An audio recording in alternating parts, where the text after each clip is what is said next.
ಚಾಮರಾಜನಗರದಲ್ಲಿ ಬನಾನಾ ಬೇಬಿಯ ಉಪಟಳ ಮತ್ತೆ ಹೆಚ್ಚಾಗಿದೆ. ಬಾಳೆಹಣ್ಣು, ತರಕಾರಿ ಲೋಡ್ ಹೊತ್ತು ಸಾಗುವ ಲಾರಿಗಳಿಗೆ ಹೆಣ್ಣಾನೆ ಅಡ್ಡಗಟ್ಟುತ್ತಿದೆ. ಕೆಲ ತಿಂಗಳ ಹಿಂದೆ ಇದನ್ನ ಸೆರೆ ಹಿಡಿದು ಸತ್ಯಮಂಗಲಂ ಟೈಗರ್ ರಿಸರ್ವ್ ಫಾರೆಸ್ಟ್ಗೆ ಬಿಡಲಾಗಿತ್ತು. ಈಗ ಮತ್ತೆ ತಮಿಳುನಾಡಿನ ಬಣ್ಣಾರಿಯ ದಿಬ್ಬಂ ಘಾಟ್ನಲ್ಲಿ ವಾಹನಗಳಿಗೆ ಅಡ್ಡಗಟ್ಟುತ್ತಿದೆ. ಮಾವಿನ ಹಣ್ಣು ಸೇವಿಸಿ ಇಬ್ಬರು ಸಹೋದರಿಯರು ಮೃತಪಟ್ಟಿದ್ದರ ಕುರಿತ ಟಿವಿ9 ವರದಿಗೆ ಶಾಸಕ ಪ್ರಭು ಚವ್ಹಾಣ್ ಸ್ಪಂದಿಸಿದ್ದಾರೆ. ಬೀದರ್ ಜಿಲ್ಲೆ ಔರಾದ ಶೆಂಬೆಳ್ಳಿಗೆ ಭೇಟಿ ನೀಡಿದ ಶಾಸಕರು 3 ಹೆಣ್ಣು ಮಕ್ಕಳನ್ನ ದತ್ತು ಪಡೆದಿದ್ದಾರೆ. ಜೂನ್ 7ಕ್ಕೆ ಮಾವು ಸೇವಿಸಿ ಕುಟುಂಬದ 6 ಜನ ಅಸ್ವಸ್ಥರಾಗಿದ್ದರು. ಮತ್ತೊಬ್ಬ ಸಹೋದರಿ ವಿಜಯಶ್ರೀ ಸ್ಥಿತಿ ಗಂಭೀರವಾಗಿದೆ. ಶಾಸಕ ಕೆಎಂ ಶಿವಲಿಂಗೇಗೌಡ ವಿರುದ್ಧ ಕರಪತ್ರ ಹಂಚಿದವರ ವಿರುದ್ಧ ಹಾಸನ ಜಿಲ್ಲೆ ಅರಸೀಕೆರೆ ನಗರ ಠಾಣೆಯಲ್ಲಿ ಎಫ್ಐಆರ್ ದಾಖಲಾಗಿದೆ.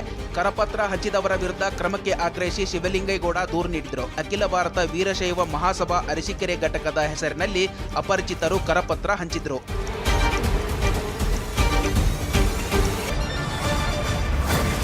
ಸರ್ಕಾರಿ ಪ್ರಾಥಮಿಕ ಶಾಲೆಯ ಮೇಲ್ಚಾವಣಿ ಕುಸಿದು ಬೀಳುತ್ತಿದ್ದರೂ ಸರಿಪಡಿಸುತ್ತಿಲ್ಲ. ರಾಯಚೂರು ತಾಲೂಕಿನ ವಿಜಯನಗರ ಕ್ಯಾಂಪ್ನಲ್ಲಿ ಈ ಘಟನೆ ನಡೆದಿದೆ. ಮೇಲ್ಚಾವಣಿ ಕುಸಿತ ಹಿನ್ನೆಲೆ ಶಿಕ್ಷಕರು ಮರದ ಕೆಳಗೆ ಮಕ್ಕಳಿಗೆ ಪಾಠ ಮಾಡುತ್ತಿದ್ದಾರೆ. 2002ರಲ್ಲಿ ನಿರ್ಮಿಸಲಾದ ಶಾಲೆ ಕಟ್ಟಡ ಕಳಪೆ ಕಾಮಗಾರಿಯಿಂದ ಕುಸಿಯುತ್ತಿದೆ.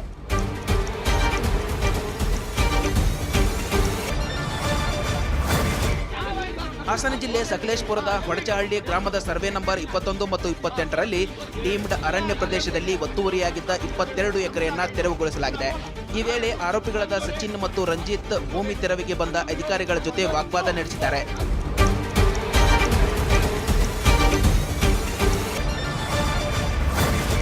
ಶಾಲಾ ಮೇಲ್ಚಾವಣಿ ಕುಸಿದು ಬಿದ್ದ ಪರಿಣಾಮ 200ಕ್ಕೂ ಹೆಚ್ಚು ಮಕ್ಕಳು ಸ್ವಲ್ಪದರಲ್ಲೇ ಪಾರಾಗಿದ್ದಾರೆ. ಹುಬ್ಬಳ್ಳಿಯ ಬಂಡಿವಾಡ ಗ್ರಾಮದಲ್ಲಿ ಘಟನೆ ನಡೆದಿದೆ. ನಿನ್ನೆ ಸಂಜೆ ಬೀಸಿದ ಬಿರುಗಾಳಿಯಿಂದಾಗಿ ಸರ್ಕಾರಿ ಹಿರಿಯ ಪ್ರಾಥಮಿಕ ಶಾಲೆಯ ಶೀಟ್ಗಳು ಹಾರಿ ಹೋಗಿವೆ. ಶಾಲೆ ಬಿಟ್ಟ 10 ನಿಮಿಷಕ್ಕೆ ಮೇಲ್ಚಾವಣಿ ಹಾರಿದ್ರಿಂದ ಮಕ್ಕಳು ಬಚಾವಾಗಿದ್ದಾರೆ.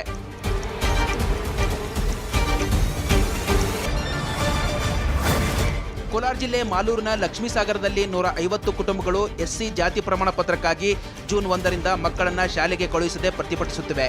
ಗ್ರಾಮದಲ್ಲಿ 150 ಬುಡುಗ ಜಂಗಮ ಹಾಗೂ ಚನ್ನದಾರಿ ಜನಾಂಗದವರಿದ್ದಾರೆ. ಇವರಿಗೆ ಇಷ್ಟು ವರ್ಷ ನೀಡಲಾಗುತ್ತಿದ್ದ ಎಸ್ಸಿ ಜಾತಿ ಪ್ರಮಾಣ ಪತ್ರ ನೀಡುತ್ತಿಲ್ಲ.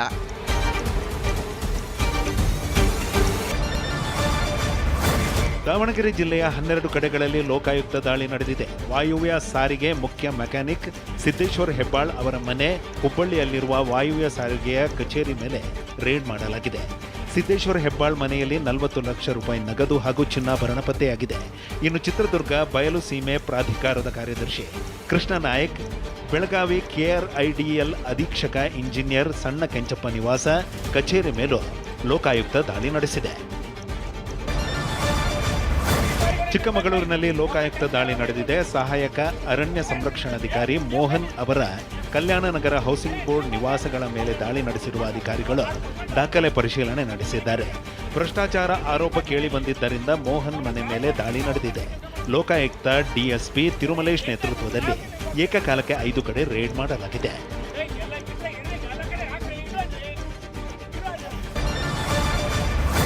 ಕಲಬುರಗಿಯಲ್ಲಿ ನಿವೃತ್ತ ಪಂಚಾಯತ್ ರಾಜ್ ಸೂಪರಿಂಟೆಂಡೆಂಟ್ ಇಂಜಿನಿಯರ್ ಮನೆ ಮೇಲೂ ಲೋಕಾಯುಕ್ತ ದಾಳಿ ನಡೆಸಿದೆ. ಸೂಪರಿಂಟೆಂಡೆಂಟ್ ಇಂಜಿನಿಯರ್ SE ಮಾನಿಕ್ ಕಣಕಟ್ಟಿ ಮನೆ ಮೇಲೆ ಸೇರಿದಂತೆ 5 ಕಡೆ ಪರಿಶೀಲಿಸಲಾಗುತ್ತಿದೆ. ಬೀದರ್ ಜಿಲ್ಲೆಯ ಹಳ್ಳಿಕೇಡ ಗ್ರಾಮದ ಮನೆ, ಹುಮ್ನಾಬಾದ್ನ 2 ಕಾಂಪ್ಲೆಕ್ಸ್, ಹಳ್ಳಿಕೇಡ ಗ್ರಾಮದ ತೋಟದ ಮನೆ ಮೇಲೂ ದಾಳಿ ನಡೆಸಲಾಗಿದೆ.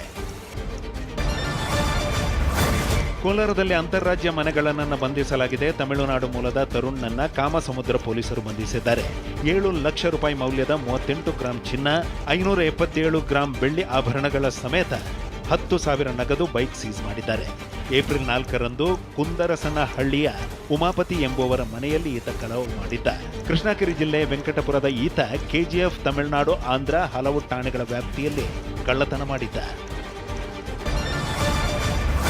ಚಾಮರಾಜನಗರ ಜಿಲ್ಲೆ ಕೊಳ್ಳೇಗಾಲ ಪೊಲೀಸರು 2 ಬೈಕ್ಗಳರನ್ನು ಬಂಧಿಸಿದ್ದಾರೆ. ಕುಂತೂರು ಲೋಳೆ ಗ್ರಾಮದ ಸಿದ್ದಪ್ಪ ಸ್ವಾಮಿ ಹಾಗೂ ಪ್ರಭುಸ್ವಾಮಿ ಎಂಬುವರನ್ನ ದಸ್ತಗಿರಿ ಮಾಡಿದ್ದಾರೆ.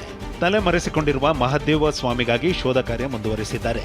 ಬಂಧಿತರಿಂದ 3 ದ್ವಿಚಕ್ರ ವಾಹನಗಳನ್ನು ಜಪ್ತಿ ಮಾಡಿಕೊಂಡಿದ್ದಾರೆ.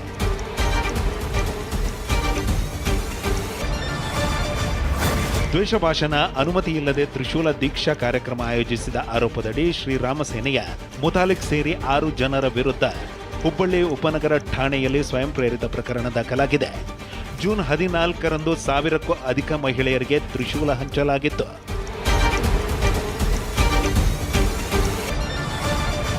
ಕೊಪ್ಪಳ ಜಿಲ್ಲೆಯ ಕನಕಗಿರಿಯಲ್ಲಿ 3 ಕರಡಿಗಳು ಪ್ರತ್ಯಕ್ಷವಾಗಿವೆ. ಕರಡಿಗಳು ಆಹಾರ ಅರಸಿ ಚಿಕ್ಕ ಮಾದಿನಾಳ ಗ್ರಾಮಕ್ಕೆ ನುಗ್ಗಿ ಬಂದಿವೆ. ಗ್ರಾಮದ ಹೊರವಲಯದಲ್ಲಿ ಕರಡಿಗಳನ್ನ ಕಂಡು ಗ್ರಾಮಸ್ಥರು ಬೆದರಿದ್ದಾರೆ. ಅರಣ್ಯ ಸಿಬ್ಬಂದಿಯು ಕೂಡಲೇ ಕರಡಿಗಳನ್ನ ಸೆರೆ ಹಿಡಿಯುವಂತೆ ಗ್ರಾಮಸ್ಥರು ಆಗ್ರಹಿಸಿದ್ದಾರೆ.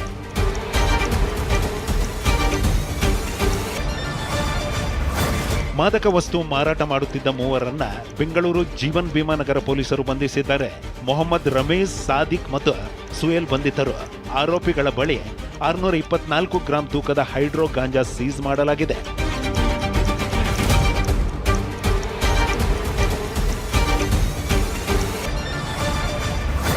ಸರ್ಕಾರಿ ಶಾಲೆಯ ಮೇಲ್ಚಾವಣಿ ಪ್ಲಾಸ್ಟರಿಂಗ್ ಕುಸಿದು ಶಿಕ್ಷಕಿಗೆ ಗಾಯವಾಗಿದೆ. ಕೋಲಾರ ನಗರ ಹಳೆಯ ಮಾಧ್ಯಮಿಕ ಸರ್ಕಾರಿ ಶಾಲೆಯಲ್ಲಿ ಈ ಘಟನೆ ನಡೆದಿದೆ. ಶಿಕ್ಷಕಿ ಯಶೋಧ ಗಾಯಗೊಂಡವರು. ಚೇರ್ ಹಾಗೂ ಸ್ಪೀಕರ್ ಕೂಡ ಜಖಂಗೊಂಡಿದೆ. ಅದೃಷ್ಟವಶಾತ್ ಶಾಲೆಯಲ್ಲಿದ್ದ ಮಕ್ಕಳು ಅಪಾಯದಿಂದ ಪಾರಾಗಿದ್ದಾರೆ.